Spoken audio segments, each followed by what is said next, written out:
Mava yıldızçırış keserlik muş bir sebepten bolganmı yoki? Bununki sebebi şu uğutlagan vaqtimizda mı aynı vaqtda. Nurgullagan bag'ban dehqonlarimizga yaqinda deb kelyapmiz. Bu men jiq ta'kidladim, hozir boshqa bag'bonlarni ta'kidlaydigan bo'ldi. Uğutlagan vaqt bir daraxtni yiroq berishni, ikkinchisi shu mal chorvaning qig'ini bergan vaqtimizda to'q chirtib berishni, uchinchisi o'rak qo'lab qo'ygandan keyin o'rak silgan vaqtda uğutni 1 kilo to'pa, 1 kilo uğutni aralashtirib, andan keyin berishni tashabbus qilyapmiz. Ham biz burun qanday qilgan desanglar, o'rakni qo'labla, egildan atgan qig'ini qirib bitib qo'yib qo'ygan. Shundan bilan qig' qayta chirish jarayonida zo'r miqdorda issiqlik qo'yib berib, bu daraxtning yiltizi uzuq deyim deb bag'a vaqtda kuyib qoladi. Yoki bo'lmasa o'sishdan to'xtab qoladi. Buning bilan yer ostidan uzuq va namlikni shumirilmay, yiltiz tadrijiy chekinadi. Buningki sababi mushuna ana yeni birisi bilan mushuna to'pni yo'lab qo'yganda yiltiz bo'g'izi ko'dikmi, ko'milib qoldi, achan sesqib boshladi degan gap. Uchinchi birisi bu qirg'a qanday bo'ldi? Biz suv qo'ygandan keyin qirq ustida sho'r eng jiq jiqilishadigan o'rin bo'lib qoldi bu qir. Ishonmasangiz bizning diqqat qilsangiz asosiy qarab qo'yinglar.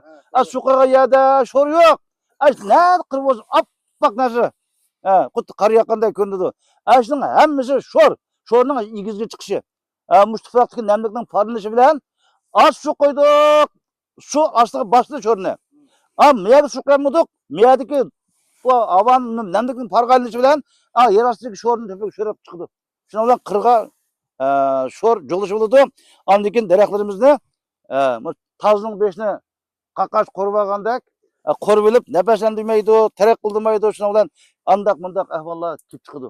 Shuning uchun har bir inishki halqalarga, har bir bag'bon do'stimiz astoydil muomala qilib, astoydil qarab, tarbiyalab kelsa, cho'qim yaxshi unumlarga erisha oladi. Hozir endi buningki necha xil? Oldinishmi? Chaqnishmi? Chemiz mushar necha xil mesilni hamda deb berdik ham. Mushna Mehmet akam yuzi qilib oldi g'ashti mesela meyak sir suv. Mehmet akam hamda darhol birsi mani kesib achib qoldi. Uning keyindan yana ayak aqsir suydi. Uchinchisi mani achiqib ko'ydirib o'tdi.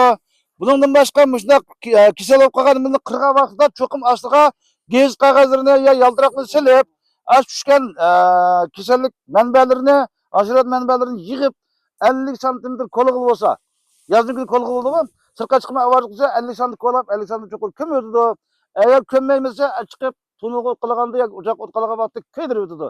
Uningga saqlab turmay, yuz ozoq o't qalab ko'ydirmasam bo'ladi eng yaxshisi. Men tunuq o't qilganda ko'ydirganman Ibrohim Ma'lum mana deb, tunuqchi qalab turib, yana tunuq hafta o't qalamay, yana kasalliklar tarafga sunmaydi. Shunga haqiqiy ishni, amaliy ishni amaliy ahvolga asosan qilamiz.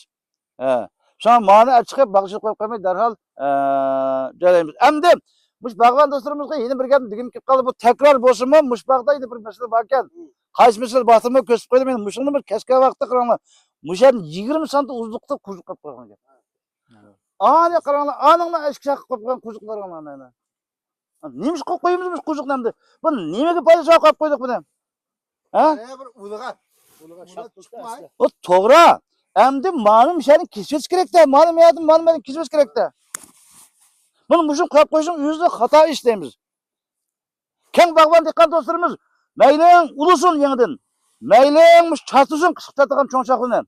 Qat'iy bunda quzuq qo'yib qo'ymaymiz. Batni kasbqi yaqin kesimiz. Ham yaqin kasbda bunda uyab yo'raq bossak bo'lmaydi.